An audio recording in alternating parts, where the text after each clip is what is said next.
Have you ever felt overwhelmed by big goals? You know, that massive dream transformation? The new you starting Monday? We picture the summit, but then get lost before we even pack our bags. We chase the dramatic change, the revolutionary overhaul, and more often than not, we crash and burn because it's just too much, too fast. But what if I told you the key to those massive results isn't some giant leap? What if it's something surprisingly small? Something you can do every single day, almost without thinking. That's the profound power of the 1% rule. In this video, we're diving deep into how focusing on just 1% improvement, one tiny adjustment, one small change, can unlock incredible potential in your life. It's the secret weapon for consistent habit building, steady daily progress, and ultimately, achieving those big, audacious dreams through surprisingly small changes that deliver big results. Section 1. What is the 1% rule, really? So, what exactly is this 1% rule? It's deceptively simple. It's the idea that getting just a tiny bit better, one single percentage point in an area of your life consistently, creates a compounding effect that is absolutely staggering. Think about the math. If you get just 1% better every single day for a year, by the end of those 365 days, you won't be just 365% better. You'll be nearly 38 times better. Yes, you heard that right. Your starting point multiplies exponentially. Now, consider the opposite. If you get just 1% worse each day, you decline almost entirely, nearing zero. That tiny downward trend, compounded, can completely erase progress. This isn't about perfection, it's about marginal gains. It's about leveraging the magic of compounding, not just in your bank account, but in your skills, your health, your relationships, your happiness. This is where small changes bring big results. Section 2. The tiny tweak power. Why 1% works? Why is focusing on small changes so powerful? First, sustainability. Radical overhauls are exhausting and unsustainable. A 1% change? That feels doable, right? It lowers the resistance, makes it easy to start, and, crucially, easy to stick with. Second, less friction. Our brains resist big disruptions. They prefer the familiar. A tiny tweak bypasses that deep-seated resistance. It feels less like a sacrifice and more like a natural evolution. Third, focus on the process, not just the outcome. When you aim for 1% daily progress, you shift your attention from the distant mountain peak to the single step in front of you. This makes the journey less daunting and more enjoyable. You focus on the doing. Fourth, it builds momentum. Completing that tiny 1% goal each day gives you a small win. These small wins accumulate, building confidence and motivation, making you want to take the next 1% step. And finally, and maybe most importantly, the 1% rule is the engine for habit building. Sustainable habit building is not about Herculean efforts. It's about creating tiny, repeatable behaviors that eventually become automatic. The 1% rule provides the perfect framework for this. Pick one small action, make it consistent, and let it solidify into a powerful habit. Section 3. Putting 1% into action. Your daily progress plan. So, how do you actually apply the 1% rule in your life? Identify one area. Don't try to tackle everything at once. Choose one specific area where you want to see growth: fitness, learning, finance, mindfulness. Make the 1% improvement ridiculously small. This is key. Don't say, "I'll work out for an hour." Say, "I'll do one push-up." Don't say, "I'll read a book a week." Say, "I'll read one page." Don't say, "I'll meditate for 30 minutes." Say, "I'll meditate for 1 minute." It needs to be so easy, you feel almost silly not doing it. This makes the small changes feel effortless. Focus ruthlessly on daily progress. Consistency is the magic ingredient here. Doing one push-up every day is infinitely more powerful than doing 100 push-ups just once a month. Your mission is simply to hit that tiny 1% improvement today, then repeat tomorrow and the next day.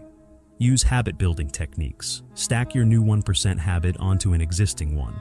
After I pour my coffee, I will meditate for 60 seconds. After I sit down at my desk, I will write one sentence from my book. Make the environment support your habit. Leave that single book page open, lay out your one push-up spot. Track your daily progress. A simple checklist, a calendar with an X, or a habit tracking app can make your daily progress visible. Seeing the chain of completed days reinforces the behavior and makes you less likely to want to break the streak. Don't seek perfection. You will miss a day. It happens. The rule here is never miss twice. If you slip, just get back to your tiny 1% action tomorrow. One missed day won't derail you if you resume your daily progress. Section 4. Small seeds, massive harvest. Real-world examples. This isn't just theory. Look at high-performing teams or individuals. Think about learning a language. Learning one new word or phrase a day might seem slow, but compound that over a year. That's a vocabulary of hundreds, setting a powerful foundation through steady daily progress and committed habit building. Or saving money. Automatically transferring just $1 or $5 into a savings account daily or weekly doesn't hurt much, but it compounds over time into a significant buffer, demonstrating how small changes lead to big results financially. Section 5. Overcoming the initial hump. Now, the hardest part of the 1% rule isn't the effort, it's often the patience. In the beginning, your daily progress feels insignificant. You do one push-up for a week. You don't look ripped. You save $1 for a month. You're not a millionaire. This is where you need to trust the process. Trust that the compound effect is working in the background. Resist the urge to suddenly try for a 50% change because you don't see big results immediately. Maintain your commitment to the small changes. Celebrate the consistency of your habit building, knowing that's the true driver of future transformation. Setbacks happen, but they are minor speed bumps if your default is daily progress. The allure of the quick fix, the overnight success story, is powerful, but sustainable, significant transformation rarely happens in one giant leap. It happens through consistent, deliberate, small steps. The 1% rule isn't about becoming an entirely different person tomorrow.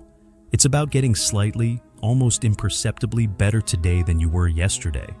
It's about embracing the power of small changes that make daily progress manageable, transforming tedious tasks into consistent habit building, and ultimately unveiling massive results over time. So, don't wait for motivation to strike or for the perfect moment to make a drastic change.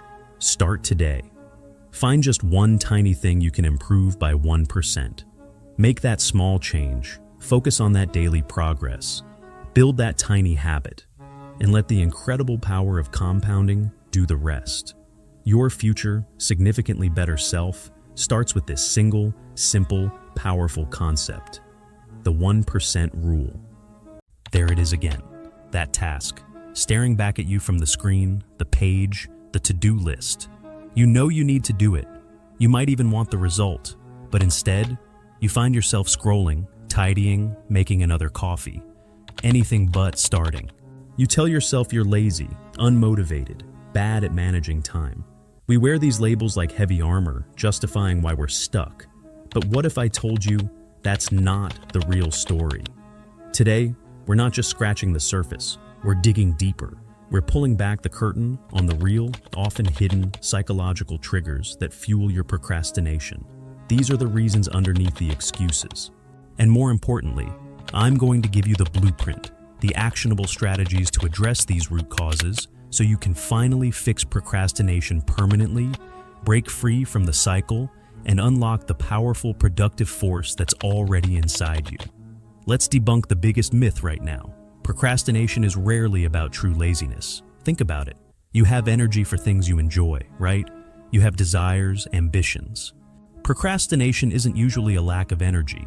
It's often your brain's complex, sometimes counterintuitive, way of trying to protect you. It's a coping mechanism against discomfort, against perceived threats that hold you back from forging your path. To break the cycle, you need to understand what your brain is reacting to. What's the real roadblock? Let's explore the most powerful hidden reasons. Section 1. The shadow of fear. First up, the shadow looming behind so many unfinished tasks: fear. It might be the fear of failure, the voice whispering that you'll try and fall short, confirming your deepest insecurities. It might be the fear of judgment, terrified of what others will think of your work, your effort, you. Or paradoxically, it could even be the fear of success, The anxiety about the pressure, the expectations, the new level of responsibility that achieving your goal might bring. When this fear takes hold, starting the task feels emotionally dangerous. Your brain screams, avoid, and procrastination becomes your shield. So, how do you fight fear permanently? Reframe failure. See it not as an endpoint, but as data.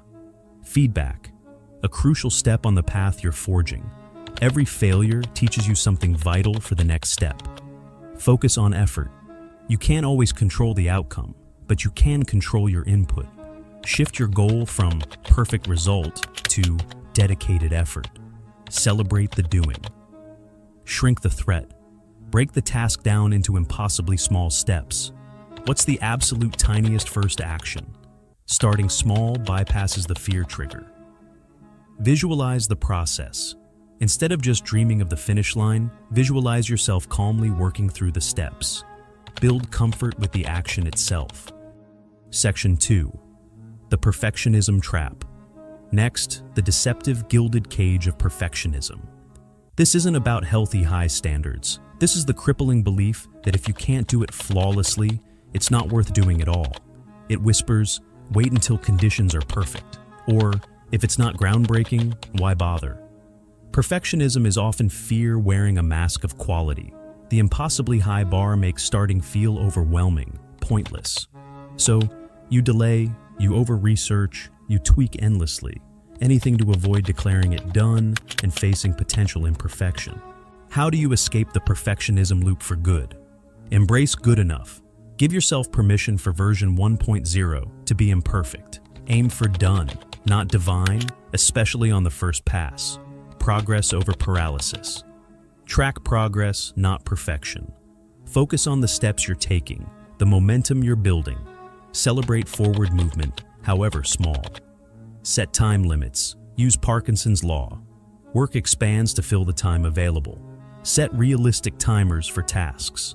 This forces action and limits overthinking. Detach your identity. Repeat this. Your worth as a person is not tied to the perfection of your work. Separate who you are from what you produce. Section 3. The wall of overwhelm. Finally, let's tackle the paralyzing force of feeling overwhelmed and lacking clarity. When a task seems enormous, vague, or you simply don't know where to start, your brain hits a wall. The sheer mental energy required to even plan feels exhausting. It's like facing a mountain with no map. This ambiguity triggers shutdown. Your brain says, this is too complex, too much effort, danger zone. And procrastination becomes the path of least resistance, avoiding the mental load altogether. How do you break through the overwhelm permanently? Get brutally specific. Break that mountain down into tiny pebbles. What is the absolute first physical action you need to take? Open laptop. Write one sentence. Find one phone number. Make it ridiculously small and concrete. Use the 2-minute rule. If a small action derived from the breakdown takes less than 2 or even 5 minutes, do it immediately. Don't let it linger. Reconnect to your why. Remind yourself why this task matters in the bigger picture. How does it serve your goals, your purpose, the path you're forging? Start anywhere. Action breeds clarity. Don't wait for the perfect starting point. Just begin somewhere. Momentum itself will illuminate the next steps. So, you see, it's rarely just laziness. It's often fear masked as caution, perfectionism disguised as high standards, overwhelm born from a lack of clarity. The true power, the permanent fix, comes from awareness. Identifying your dominant procrastination trigger in any given moment is the first crucial step. Then, you apply the right tool for the job. Managing the underlying emotion, fear, setting realistic expectations, perfectionism, or creating crystal clear first steps, overwhelm. This isn't about willpower hacks that fizzle out. This is about fundamentally understanding and reprogramming your response to challenging tasks. This is about actively forging new neural pathways, building resilience, and taking control. All right, theory is one thing, action is everything. Here's your mission, starting right now. Identify one thing you're procrastinating on, just one. Now, ask yourself honestly, is the real reason rooted in fear, perfectionism, or overwhelm? Once you have your answer, choose one specific strategy we discussed today, designed to combat that specific root cause, and apply it. Just take that first tiny step. Remember, building this non-procrastinating muscle takes practice. Be patient with yourself, but be persistent. You are capable of this change. Now, I want to hear from you. Which real reason for procrastination resonated most with you today? Fear, perfectionism, or overwhelm? Let me know in the comments below. Stop fighting a battle against laziness that you were never meant to win. Start addressing the real cause. Start taking those small, targeted steps. You have the power within you. Now go, forge your path. Have you ever felt that almost physical resistance? That heavy feeling in your chest? That sense of being utterly overwhelmed by starting? You have this goal, this project, this aspiration that you know you want to pursue, but it feels monumental. Like staring up at an impossibly tall mountain with no idea where the first foothold even is. You're definitely not alone. This is one of the most universal human experiences. We all face these moments of inertia, of feeling completely paralyzed by the sheer scale of what we want to achieve. It could be anything. Starting a new business, writing a book, learning a language, getting in shape, even just cleaning out that overflowing closet. And the most frustrating part? You know you're capable. You know you have the potential. But that knowledge doesn't magically make the starting any easier. It can almost make it worse, because you feel this pressure to live up to that potential, to somehow leap from stuck to success in one giant bound. But what if I told you there's a different way? A way to bypass that overwhelming feeling, to trick your brain into taking action without needing a perfectly crafted 5-year plan. It's what I call the anti-plan approach. And it might sound counterintuitive, but it's incredibly powerful. This isn't about abandoning planning altogether. It's about reframing how we approach the starting process. It's about recognizing that meticulous planning, especially at the very beginning, can actually become a form of procrastination. We're going to focus on something much more fundamental: action. Tiny, imperfect, almost insignificant action. That's the key. Let's talk about why traditional top-down planning often backfires, especially when we're dealing with that initial inertia. We tend to think that the responsible thing to do is to map out every single step, to anticipate every possible obstacle, to create this flawless blueprint for success. And that's where we get trapped. We fall into the rabbit hole of overthinking. Analysis paralysis sets in. We become so focused on the minute details, on perfecting the plan, that we never actually start the work. This is often fueled by perfectionism, the pressure to create the perfect plan, to have all the answers before we even begin, can be absolutely debilitating. We think, if I just plan it perfectly, then failure won't be an option. But that's a dangerous illusion. Because here's the reality. Even the best laid plans are vulnerable. Life throws curveballs. Unexpected obstacles arise. Things change. And if we're clinging to a rigid, inflexible plan, those unforeseen events can completely derail us. We feel like we've failed, even before we've truly begun. Traditional planning often lacks that crucial element of flexibility. It assumes a linear path, a predictable progression. But real life, real progress, is rarely linear. It's messy, it's iterative, it's about adapting and learning as you go. So, what's the alternative?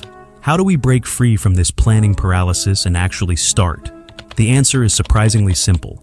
Embrace imperfection. Focus on action, not perfection. This is the core of the anti-plan. Forget about crafting the perfect anything. Your first attempt doesn't need to be a masterpiece. It just needs to be something. Done is better than perfect is a powerful mantra, especially at the beginning. The key is to start small, ridiculously small. Break down that overwhelming task into its tiniest, most manageable components. Don't think about writing a novel. Think about writing one sentence. Don't think about cleaning your entire house. Think about putting away one item. Let's say you want to start exercising. Don't commit to an hour-long, grueling workout routine right away. Just put on your workout clothes. That's it. That's your first step. Or just do one push-up, one single push-up. It might seem insignificant, but it's a crucial shift in momentum. Want to learn a new skill? Don't try to master it all at once. Just watch one tutorial video or practice for 5 minutes. 5 minutes. That's all it takes to break the inertia. Want to start your own business? Don't overwhelmed by 1,000 need thing. Just research about your product today, or just call the first potential client. The magic of starting small is that it creates momentum. That initial action, however tiny, makes the next step a little bit easier. It's like pushing a boulder. The hardest part is getting it moving in the first place. But once it's rolling, it's much easier to keep it going. Notice how often I'm using the word just. That's deliberate. It's a powerful psychological trick. Just minimizes the perceived effort. It makes the task feel less daunting, less overwhelming. Just one sentence. Just 5 minutes. Just one small step. And it's important to understand that starting isn't a one-time event. It's an iterative process. You take a small step, you assess how it feels, you adjust your approach, and you take another step. It's a continuous cycle of action, reflection, and refinement. Once you've broken through that initial inertia and taken that first crucial step, the focus shifts to building and maintaining momentum. And one of the most effective ways to do that is to celebrate your small wins. Seriously, acknowledge every single accomplishment, no matter how insignificant it may seem. Did you write that one sentence? Celebrate it. Did you do that one push-up? Celebrate it. These small celebrations reinforce positive behavior. They release dopamine in your brain, making you feel good and motivating you to keep going. Tracking your progress visually can also be incredibly powerful. It doesn't have to be complicated. A simple habit tracker, a to-do list where you can physically cross things off. These tools provide tangible evidence that you're making headway. They give you a sense of accomplishment and encourage you to keep building on that progress. Another effective strategy is what's often called the Seinfeld strategy. Jerry Seinfeld, the comedian, famously used a large wall calendar and a red marker. Every day that he wrote jokes, he'd put a big red X on that day. His goal was simply, don't break the chain. The visual representation of that unbroken chain became a powerful motivator. And remember, the anti-plan is inherently flexible. You're not locked into some rigid, predetermined path. As you learn and grow, you'll naturally refine your approach. Be willing to adjust, to pivot, to try new things. That's part of the beauty of this process. Regularly take some time to reflect on what's working and what's not. This is where you refine your non-plan, where you learn from your experiences and make adjustments. Don't be afraid to ask yourself tough questions. What's helping me move forward? What's holding me back? What can I do differently? And finally, embrace the messy middle. Progress is rarely a straight line. There will be days when you feel like you're making leaps and bounds, and days when you feel like you're stuck in the mud. That's completely normal. It's part of the process. The key is to keep going, to keep taking those small steps, even when it feels challenging. Its setbacks are inevitable. You will stumble. You will have days when you don't feel like doing anything. You might even have days when you feel like giving up altogether. This is not a failure. It's a part of being human. It's a part of any worthwhile journey. The most important thing is how you respond to those setbacks. Don't beat yourself up. Don't get discouraged. Remember, self-compassion is crucial. Treat yourself with the same kindness and understanding that you would offer a friend. Negative self-talk is your biggest enemy. Silence that inner critic. When you hit a roadblock, go back to the basics of the anti-plan. Start small. Start anywhere. Just do something to regain that momentum. Remind yourself of your why, that deep personal reason for pursuing your goals.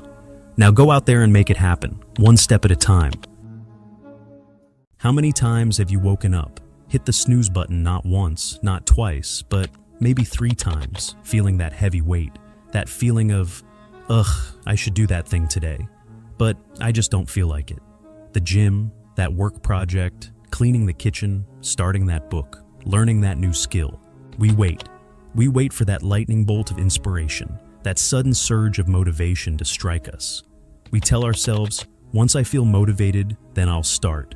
But days turn into weeks, weeks into months, and that perfect feeling rarely arrives on command. What if I told you we've been looking at motivation entirely backward?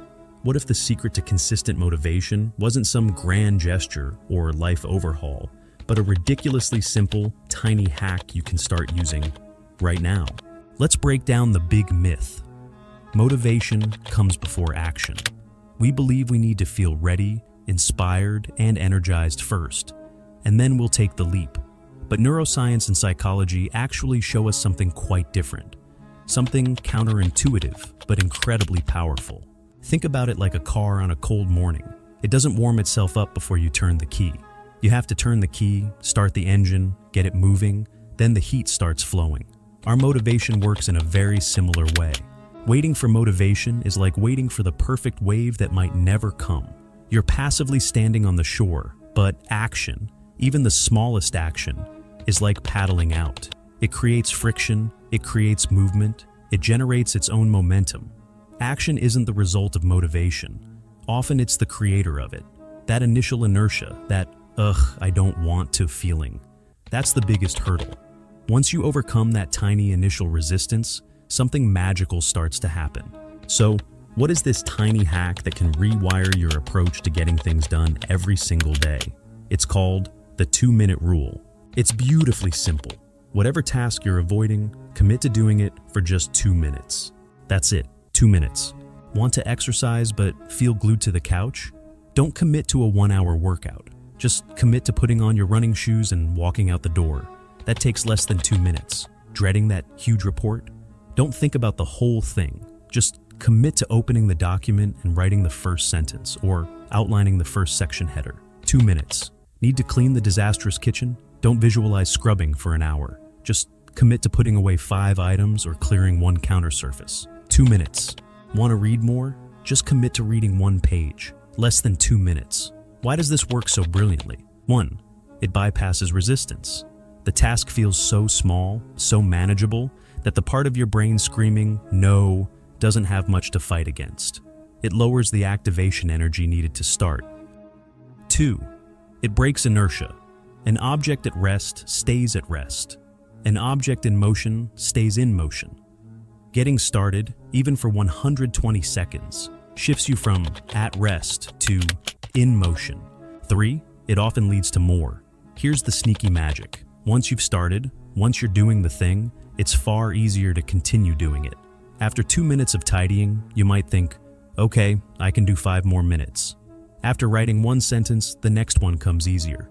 You've overcome the hardest part, beginning. Okay, theory is great, but how do you actually weave this into your daily life? First, become a detective of your own delays. Think about it right now. What are those specific things you consistently push off? You know the ones. That little nudge of resistance you feel.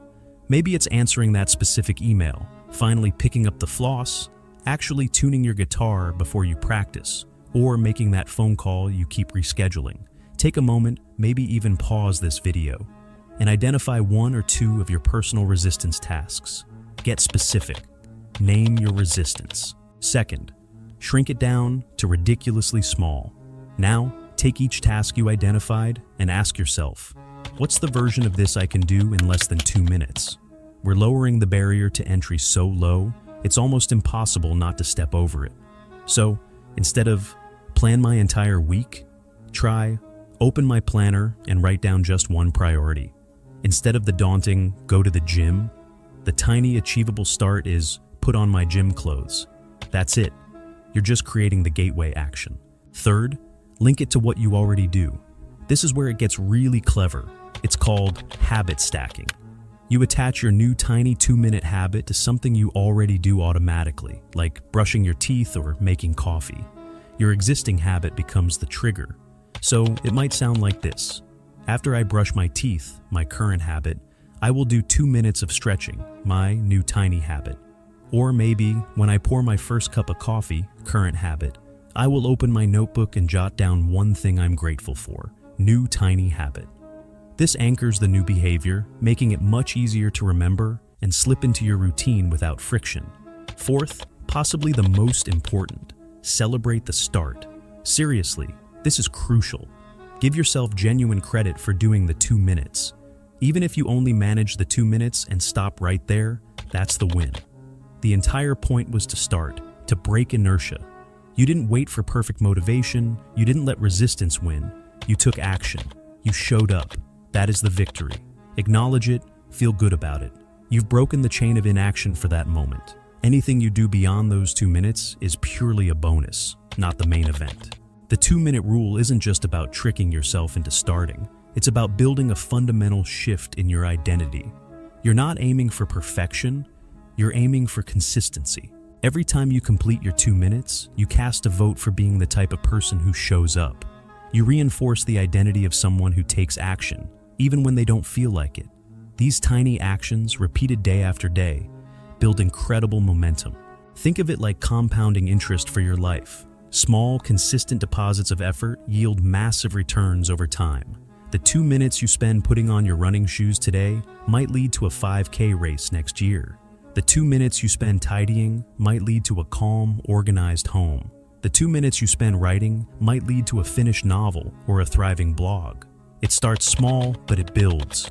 Action genuinely fuels further action, and, yes, eventually, that elusive feeling of motivation starts showing up more often because you're already in motion. Stop waiting for motivation to magically appear. Start generating it yourself, one tiny 2-minute action at a time. It's simple, it's effective, and it puts you back in the driver's seat of your own life. So, here's your challenge, starting today. What is one thing you've been putting off? Just one. Now, what is the 2-minute version of starting that task? Don't overthink it. Just commit to those 120 seconds. Set a timer if you need to. See what happens. You might just surprise yourself. Because the secret to getting motivated every day isn't a giant leap. It's learning how to consistently take that first tiny step. Remember that New Year's resolution? The one you were so sure about back in January? What about that online course you started? That passion project gathering dust on the shelf? That promise you made to yourself to finally get fit, learn that skill, write that book? We've all been there, bursting with intention, brimming with desire, only to watch it slowly fizzle out. We tell ourselves we lacked motivation, time, or maybe even talent. But what if the missing piece, the real reason so many dreams remain dreams, boils down to mastering just one habit? That habit isn't luck. It isn't superhuman willpower gifted only to a few. It's commitment. And the good news? It's not just a trait you're born with. It's a skill you can learn, a muscle you can build. Today, we're diving deep into how mastering this single habit, the habit of true commitment, can be the linchpin for transforming every area of your life, from your health and career to your relationships and personal growth. Are you ready to bridge the gap between the life you have and the life you truly desire? Then let's begin. So, what is true commitment? It's more than just saying, "I'll try." It's more than fleeting motivation that evaporates when things get tough. True commitment is a decision, a deep-seated resolve backed by consistent action, especially when the initial excitement fades, especially when you don't feel like it. It's different from just being interested. Interest browses, commitment studies. Interest wishes, commitment works. It's different from motivation, which is an emotion. Commitment is your anchor in the storm of changing feelings. It's the promise you make to your future self and the integrity you build by keeping it. And why is commitment the foundational master habit? Because it's the engine that drives everything else. Commitment fuels consistency. It builds discipline. It breeds perseverance. Think about it. Every significant achievement, every positive habit you admire in others, is built on a bedrock of commitment. Every time you honor a commitment, no matter how small, you build self-trust. You prove to yourself that you can rely on yourself. That's incredibly powerful. It unlocks the magic of the compound effect. Small, consistent actions, driven by commitment, accumulate over time into massive results. And crucially, commitment carries you through the inevitable motivation dips. It provides the structure to keep going when your feelings scream, "Stop." Okay? Understanding commitment is one thing, but how do you actually cultivate it? How do you build this life-changing muscle? First, clarity is king. Get crystal clear on exactly what you're committing to. Don't say, "I want to be healthier." Say, "I commit to walking for 30 minutes, 5 days a week." Be specific. Be measurable. Second, understand your why. Connect your commitment to something deeper. Your values, your long-term goals, the person you aspire to become. This why is your fuel when things get tough. Write it down. Keep it visible. Third, start small, scale smart. Don't try to overhaul your entire life overnight. Pick one small, manageable commitment you know you can stick to for a week or even just 3 days. Build that initial win, gain confidence, then gradually increase the challenge. Call it your minimum viable commitment. Fourth, make a conscious decision. Don't drift into commitment. Decide, declare it, write it down. Tell someone if it helps. Make it real. Now, let's talk strategy for strengthening that commitment muscle day to day. Schedule it. Treat your commitment like a vital appointment. Block out time in your calendar, protect that time. Build systems. Don't rely solely on willpower. Create routines and processes that make follow-through easier. Lay out your gym clothes, pre-pack your healthy lunch, set reminders, automate where possible. Remove friction. Make it easy to do the right thing and hard to break your commitment. Unsubscribe from distractions. Put your phone away. Set up your workspace the night before. Track your progress. Use a calendar, a journal, a habit tracker app. Seeing those check marks, those completed days, builds momentum and reinforces your commitment. Celebrate the small wins. Practice immediate recommitment. You will slip up. It's part of the process. Don't let one missed day turn into a week or derail you completely. Acknowledge it without judgment, learn from it, and immediately recommit to your next opportunity. Failure isn't falling down, it's staying down. And what about those commitment killers? Fear of failure, feeling overwhelmed, rock bottom motivation? Acknowledge the fear, then act anyway. Focus on the effort, not just the outcome. When motivation vanishes, and it will, rely on your discipline, your systems, and your why. Remember, commitment acts even when feelings don't cooperate. If overwhelmed, break it down. What is the absolute next tiny step you can take? Focus only on that, and ditch perfectionism. Consistency over perfection, always. Done is often far better than perfect but never finished. So, what happens when you truly master this habit? What does life look like on the other side of commitment? The results are profound. You finally achieve those goals you've chased for years. Your self-esteem and confidence skyrocket, built on the solid foundation of promises kept to yourself. Your relationships deepen as you become someone others can truly rely on. You experience less stress and inner conflict because your actions finally align with your intentions. You gain a powerful sense of control and purpose, actively shaping your destiny. You develop resilience, the mental toughness to navigate whatever life throws your way. Commitment isn't a magic pill, but it is the master key. It's the foundation upon which a transformed life is built. It's not about being perfect, it's about being persistent. So, here's the challenge, right now. Don't wait for tomorrow or Monday or the first of the month. Choose one thing, just one small, meaningful action you will commit to starting today. Maybe it's drinking a glass of water first thing.